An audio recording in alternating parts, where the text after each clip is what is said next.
Ce programme est financé par les amis et partenaires du ministère de Joyce Meyer.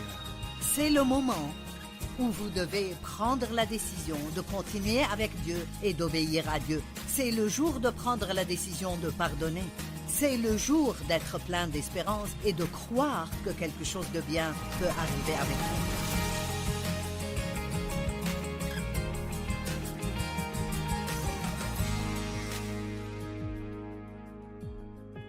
Bienvenue à vivre pleinement votre vie. Je suis heureuse que vous vous soyez joints à moi. Hier, j'ai enseigné sur le chagrin et la solitude. Et plus que juste un enseignement, je voulais encourager les gens qui ressentent cela. Et j'ai plus que je voudrais partager avec vous à ce sujet, et que vous soyez dans cette situation maintenant ou pas, vous le serez probablement à un certain moment où vous connaissez quelqu'un qui l'est, donc ce sera bénéfique pour tout le monde. Si vous êtes dans une position où vous pleurez maintenant sur une perte dans votre vie, où vous vous sentez seul, vous sentez que personne ne vous comprend, ou vous êtes seul, vous êtes un parent célibataire, vous êtes une personne âgée, vous avez perdu un proche, vous devez voir avec les yeux de la foi, parce que maintenant vous ne voyez peut-être rien qui vous rende heureux. Paul a dit que c'est important de ne pas juste regarder ce qui est vu, mais aussi de regarder ce qui est invisible. Et je pensais ce matin que j'ai mentionné ceci hier. J'ai pensé à tous les petits plans que nous avons pour nos vies et comparez cela au plan que Dieu a pour vous. Il a dit, et c'est écrit dans Jérémie 1:5, « Avant de t'avoir formé dans le sein de ta mère, je t'ai choisi. Et avant ta naissance, je t'ai consacré. Je t'ai destiné à être prophète pour les peuples. » Pensez à cela. Avant que vous soyez formés dans le sein de votre mère, Dieu vous connaissait. Vous n'êtes pas un accident. Dieu a fait des plans pour vous exprès. Et il avait un plan pour vous avant même que vous n'apparaissiez sur terre. Et quoi qu'il soit arrivé dans votre vie, peu importe ce qui vous a blessé ou combien ça vous a blessé profondément, Dieu a toujours un très bon plan pour votre vie. Et ça ne semble pas être le cas maintenant. Mais je peux vous dire de mon expérience personnelle que tout ce que vous traversez, Dieu l'utilisera pour que vous puissiez avoir de l'expérience pour aider quelqu'un d'autre qui est blessé si vous le laissez juste faire. Dieu est un consolateur et la Bible dit qu'il veut nous consoler avec la consolation que seul lui peut donner pour que nous puissions prendre cette consolation par laquelle il nous a consolés et consoler d'autres personnes qui ont besoin de consolation. Savez-vous combien de personnes blessées il y a dans ce monde? Ne dites jamais que vous n'avez rien à faire, parce qu'il y a toujours quelqu'un vers qui vous pouvez aller avec un appel téléphonique, avec une prière, avec une invitation. Il semble que nous attendons toujours d'être invités. Et si nous devenions celui qui donne l'invitation?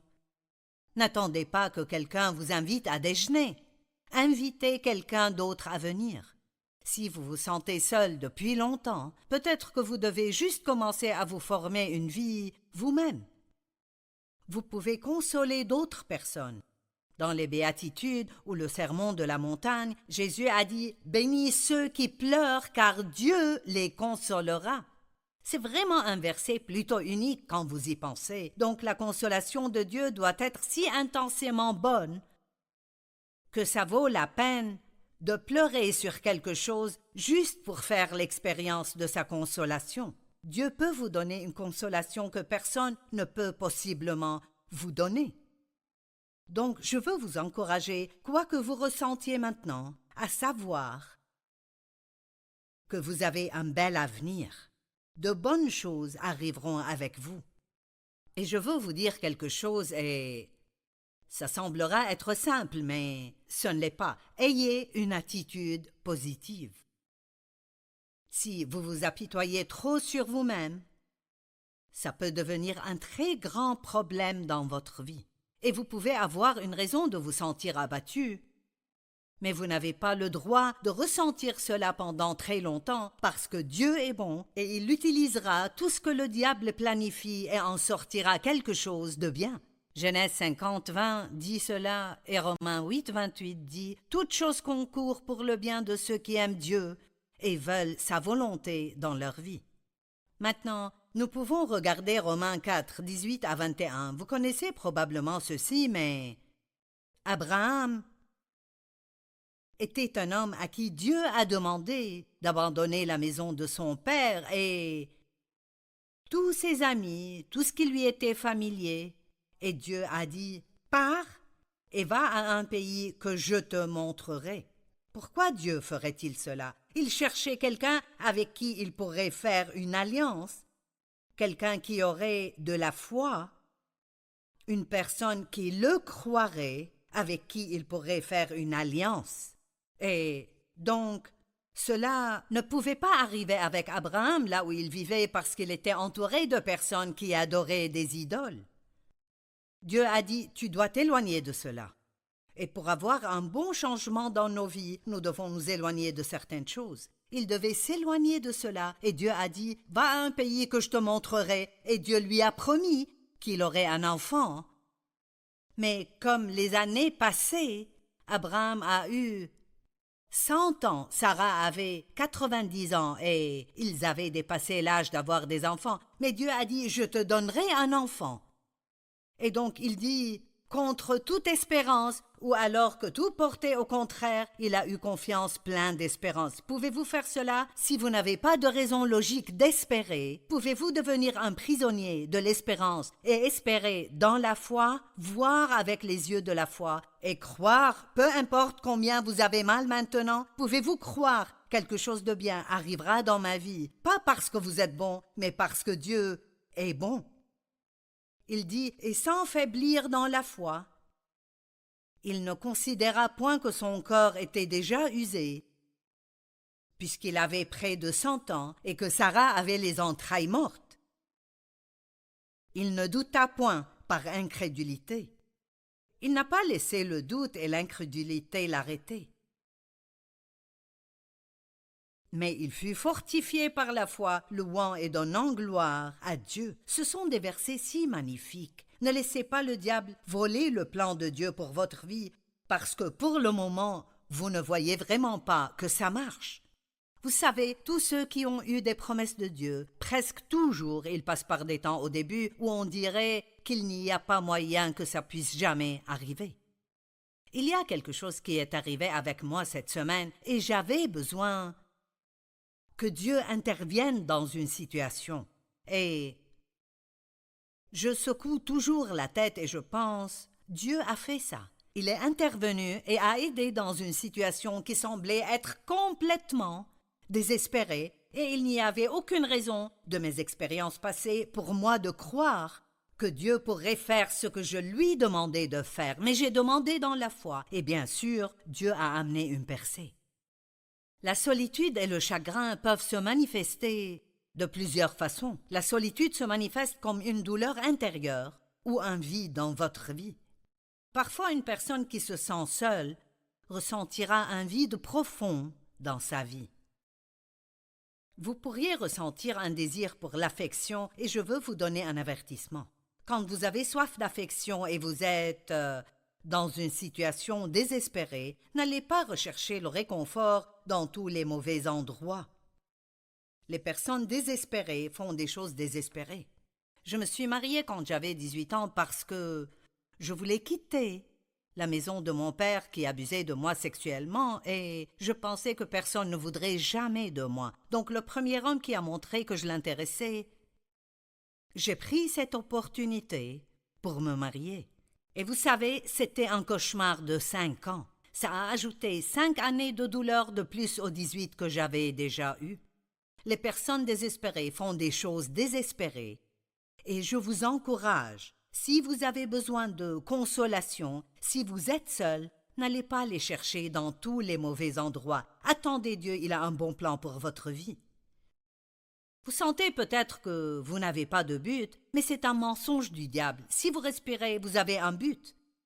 Si Dieu vous a laissé sur terre, il a un but pour vous. La Bible dit dans Éphésiens 5:15, « Faites attention à comment vous vivez. Vivez avec un but. » Vous dites « J'attends que Dieu me donne un but. » Si vous ne sentez pas qu'il vous en a donné un, allez en trouver un.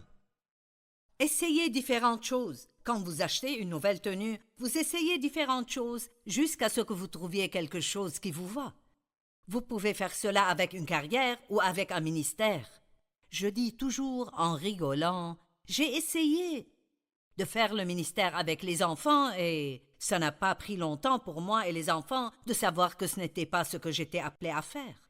J'ai essayé l'évangélisation dans la rue et ça n'a pas marché pour moi non plus. Mais quand j'ai commencé à enseigner, mon Dieu, c'était bon pour moi. Parfois, vous devez être prêt à échouer quelquefois pour découvrir ce qui sera bon pour vous. Donc, trouvez un but. Ne vous mettez pas à attendre vaguement que quelque chose arrive. La dépression est aussi un effet secondaire de la solitude. Nous nous sentons tous mal, de temps en temps. Mais attention, quand vous commencez à vous sentir mal, ne continuez pas à aller de pire en pire en pire en pire, jusqu'à ce que soudainement vous avez de grands problèmes. David était déprimé à un moment et il s'est parlé. En fait, il a fait cela plus d'une fois, mais il a dit « Pourquoi t'as battu mon âme? Espère en Dieu !» Et il se rappelait les bonnes choses que Dieu a faites dans le passé. Si vous êtes dans une situation difficile et désespérée maintenant, si vous avez perdu un proche et vous sentez que vous ne pouvez juste pas continuer, il y a eu des temps dans ma vie où j'avais tellement mal que tout ce que je pouvais faire était de sortir du lit et de juste mettre un pied devant l'autre et espérer que Dieu me dirige vers un endroit où je dois être. Mais peu importe combien les choses semblent être mauvaises, ce n'est pas la fin. Ceci pourrait être un nouveau commencement pour vous. Vous devez croire que quelque chose de bien peut arriver avec vous. Pourquoi t'as battu, ô mon âme? Espère en Dieu. Il y avait toutes sortes de personnes dans la Bible. Et ce sont là les personnes que nous regardons comme exemple. Ce livre n'est pas plein de personnes qui sont juste nées avec une cuillère en argent dans la bouche et qui n'ont jamais rien traversé. Ce sont des personnes qui ont été blessées dans leur vie. Ils ont été victimes d'injustice. Et ils ont cru en Dieu. Ils ont cru en les promesses de Dieu. Et ont espéré quand ils n'avaient aucune raison d'espérer. Et ils ont vu de grandes choses puissantes arriver à travers eux. David a été oint comme roi. Mais pendant des années, il a dû se cacher de Saül dans des caves. Il ne semblait vraiment pas qu'il allait être roi, mais sûrement il est devenu roi. Je vous ai déjà parlé d'Abraham et de comment il s'était senti quand Dieu a dit « Abandonne tout et pars vers un pays que je te montrerai ». Dieu n'a même pas pris la peine de lui dire où il devait aller. Il lui a juste dit d'aller. Quand Dieu m'a appelé et a dit « Prends ton ministère et va vers le nord, le sud, l'est et l'ouest », je me rappelle le jour où je suis sortie de ce bâtiment d'église et j'avais une calculatrice et de petites choses qui étaient sur mon bureau. Et une partie de moi était si enthousiaste, mais une autre partie se sentait si seule. Personne ne me connaissait au nord, au sud, à l'est et à l'ouest, et tout le monde s'en fichait. Mais si j'étais restée à l'église à cause de la peur et je n'avais pas suivi ce que Dieu me disait au cœur, et j'ai passé plusieurs années solitaire après cela parce que ma vie n'était pas aussi pleine de gens qu'elle l'était. Vous passerez peut-être par des temps de solitude si Dieu vous appelle pour un but plus élevé. Je crois que beaucoup des choses que j'ai traversées dans ma vie ont été permises uniquement parce que Dieu voulait que je puisse partager la parole avec vous avec compassion au lieu de juste dire des théories sur ce que la parole dit. Mais pour pouvoir vous en parler, j'ai vécu cela et je sais que ça marche. Les promesses de Dieu sont réelles et elles sont vraies et elles sont là pour quiconque croira. Dieu n'a pas de favoritisme. Tout le monde est son favori. Vous et moi sommes les favoris de Dieu. Et il a toujours un bon plan pour notre vie. La Bible est pleine de gens. Voyons donc Esther. Elle a dû faire quelque chose qui aurait pu lui coûter sa vie. Elle a été appelée à aller dans le harem du roi, quelque chose qui serait juste tragique pour une jeune fille juive.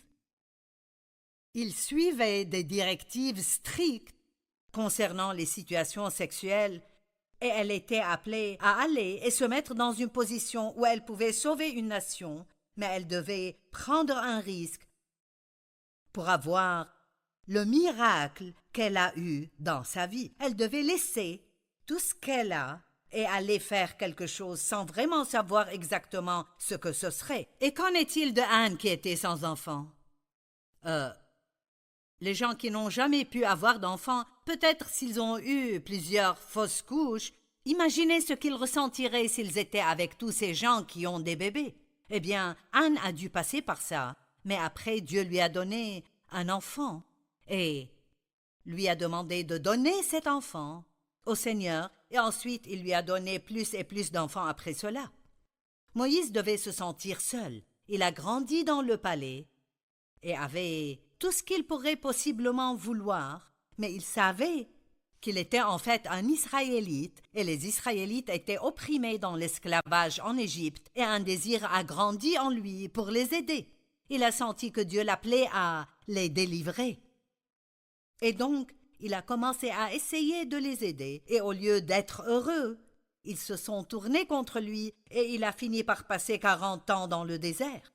Dieu a mis un rêve dans son cœur d'aider les gens et il finit dans le désert pendant 40 ans. Eh bien, qu'est-ce qui se passe ici? C'est là qu'il a reçu son entraînement pour son appel.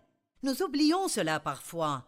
Nous pensons que quand Dieu nous appelle à faire quelque chose, ça vient rapidement. Non, vous devez avoir de l'expérience. Dieu veut des personnes avec de l'expérience. Et ce que vous traversez maintenant, vous pouvez le laisser vous dévaster et être la fin de tout, et vous pouvez finir avec une attitude amère à vous apitoyer sur vous-même et à blâmer tout le monde pour votre mauvaise vie, ou vous pouvez décider « ceci va m'améliorer ».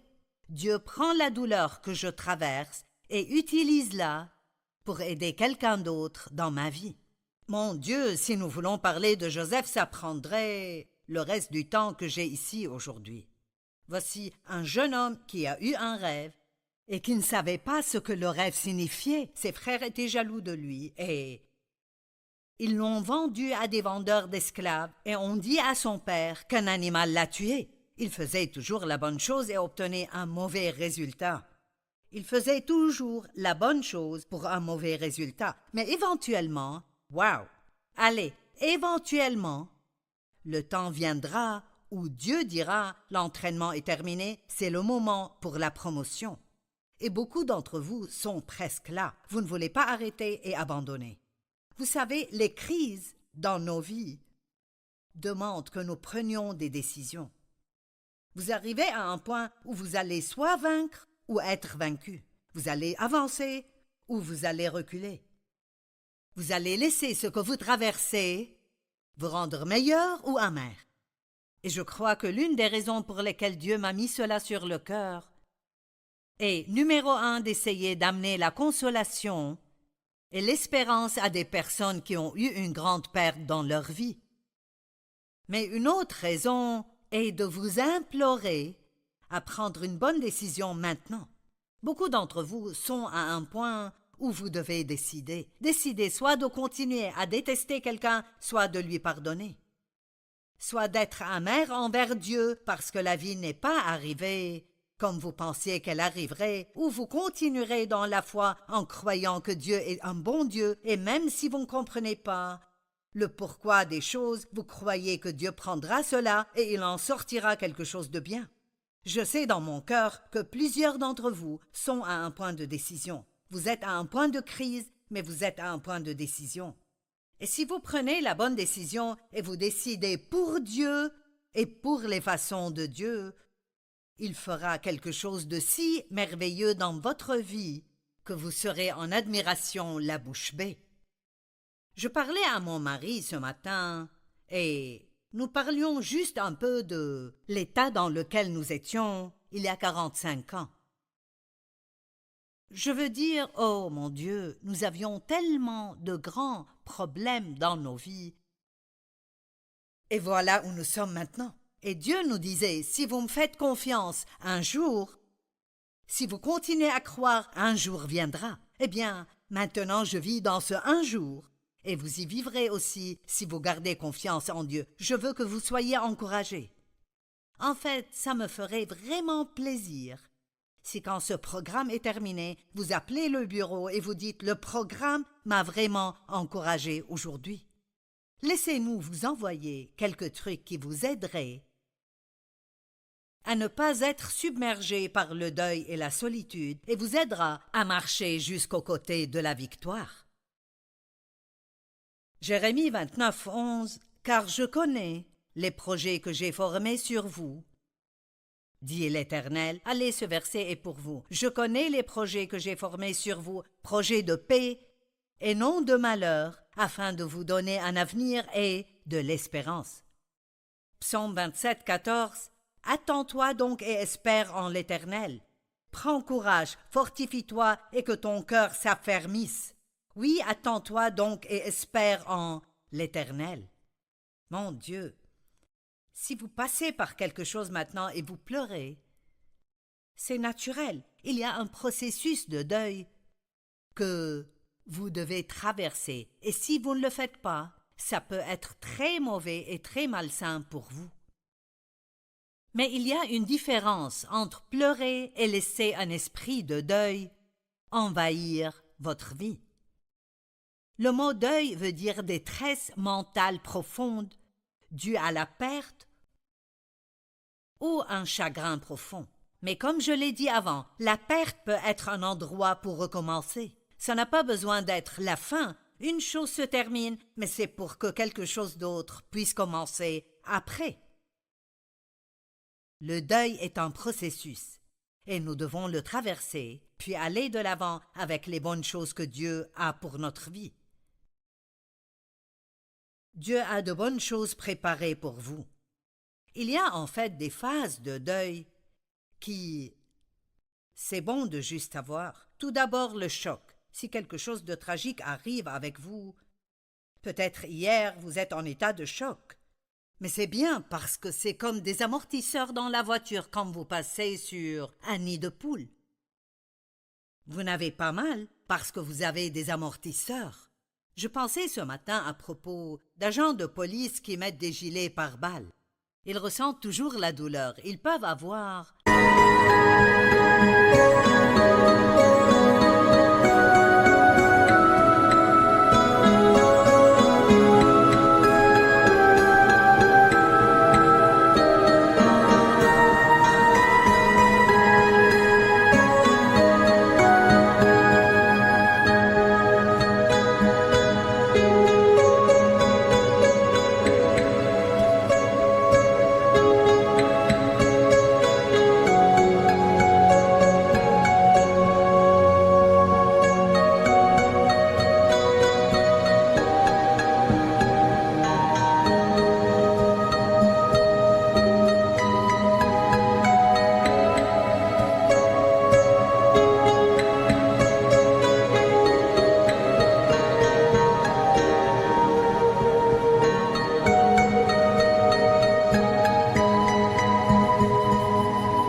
de grands bleus, ils peuvent même avoir des côtes brisées, mais les balles ne les tuent pas, ils traversent cela. Et nous avons des absorbeurs de choc dans notre vie. Il y a une phase de deuil, du deuil naturel et sain que vous traversez. Il y a une phase de déni. Nous ne voulons pas faire face à cela, mais fuir devant vos problèmes ne résout. Tout ce que vous fuyez vous poursuivra toujours. Le temps vient où vous devez faire face à des choses. Le temps est venu pour moi où je devais dire « Joyce, tes parents ne t'aimaient pas. Ils ne savaient pas comment t'aimer. Ils étaient élevés d'une telle façon qu'ils ne savaient pas comment. Et vraiment, ils ne devaient même pas être des parents. On abuse de vous quand vous êtes enfant. Vous perdez votre enfance. Vous ne pouvez pas retourner et la prendre. Vous ne pouvez pas faire que ce qui vous est arrivé ne vous soit pas arrivé. Vous devez prendre une décision. Vous pouvez me demander de prendre ceci et d'en sortir quelque chose de bien, ou vous pouvez continuer à être plein d'amertume et de haine. Comme je l'ai dit plus tôt, certains d'entre vous sont à un point de décision. Je le sais, je sens presque que je parle prophétiquement. C'est le moment où vous devez prendre la décision de continuer avec Dieu et d'obéir à Dieu. C'est le jour de prendre la décision de pardonner. C'est le jour d'être plein d'espérance et de croire que quelque chose de bien peut arriver avec vous. Ne niez pas juste votre peine, traversez-la. La colère est un autre symptôme que nous pouvons avoir du deuil. La colère contre Dieu. Pourquoi Dieu? Je ne comprends pas. J'ai tout fait comme il faut et maintenant regarde ce qui m'est arrivé. La colère contre le diable. Pourquoi? Vous êtes en colère parce qu'il vous attaque et il semble qu'il a gagné.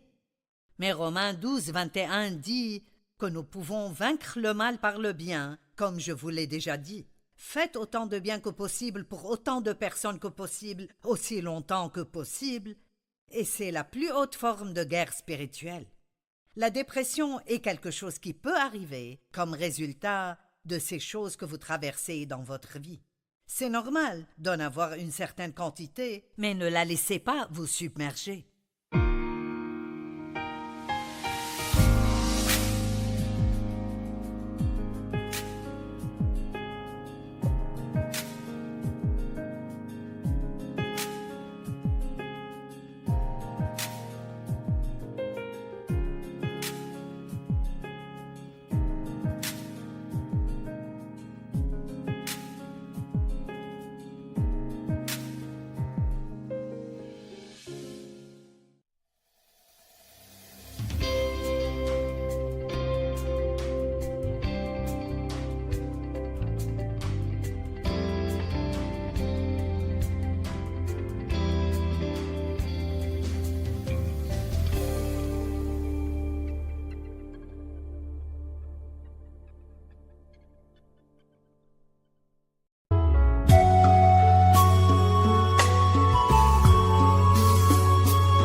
khắp phương trời vẫn nhớ tới quê hương.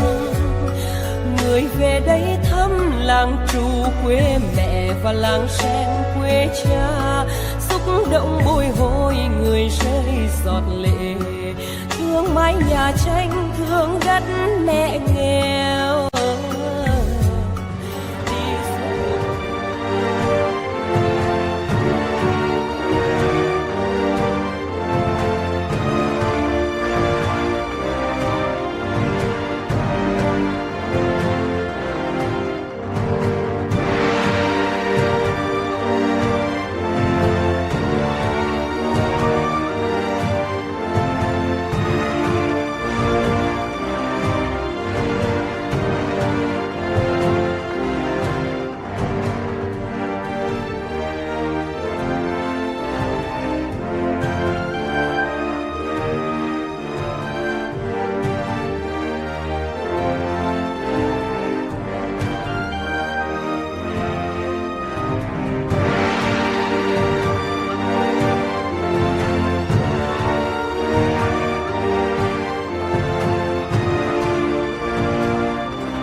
Thank you.